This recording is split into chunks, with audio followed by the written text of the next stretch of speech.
Good morning, Dr. Joey and Master Hung. Yesterday when I bought the book outside, I never realized that today I'll be seeing you on stage.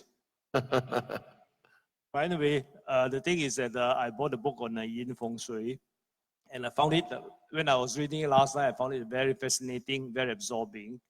But there's only, I'd just like Master Hung to elaborate on, if he would, this morning. Now, the thing is that for some of us here, what's your opinion on the placement of the memorial tablets, the Sin Chu Pai, so to speak? Because in many homes, you find that Sin Chu Pai is either placed in a temple or even on the home altar. So what is your opinion on the Sin Chu Pai?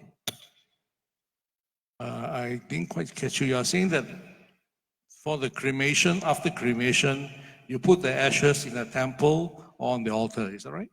Is that what you're saying? No, it's not the ashes. It is the memorial tablet. The plaque. Yeah, the memorial, the Oh, Sin the Chu plaque. Pai.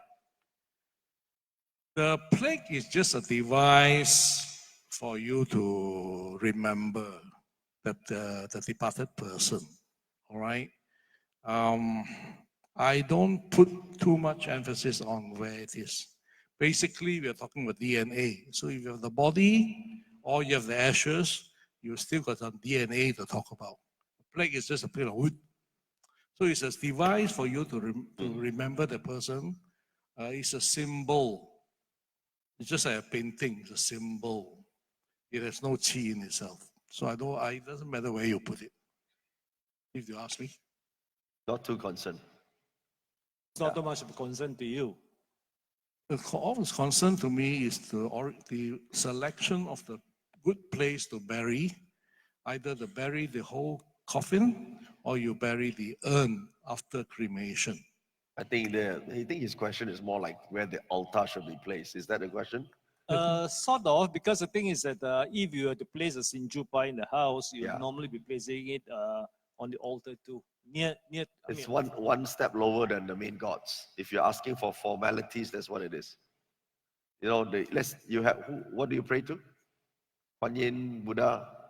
Yes, it's a Kuan Yin. Okay, so Kuan Yin here, your Sanji Pai is slightly lower. That's it. That's the correct way, but it's not the most important.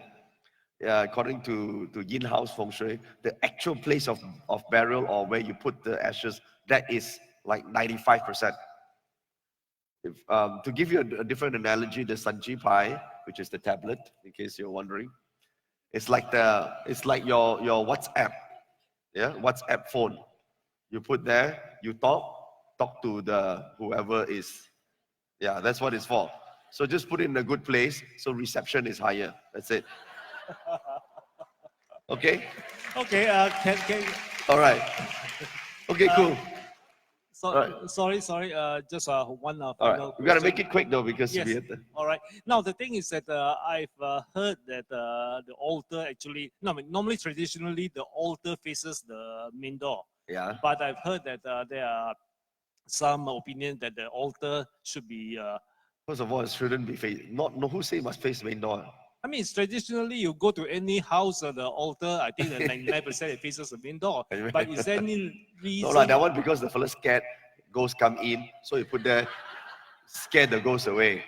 But you want a guard for the house, you should hire a guard, not hire the gods. All right, okay, thank you. All right. Hong, you got anything to add on to that? A lot of people do that, and because the temple asks them to do that and all that, you know. But really, feng shui wise, you doesn't need to face the main door. And, if you do a feng shui of the house, the owner will say, "Where did I put my altar?" Frankly speaking, it's none of our business. But cannot tell that to the client. You know? You get paid, so you find a nice place. Of course, place it against a solid wall. Don't place it against a window or something. You know, place it against a solid wall. Find a good using flying stars or whatever things you want to use. Find a good stable place, with a good stars there. Let's just put it there. Yeah. Doesn't have to face the main door. No, it doesn't. All right, there's one last question.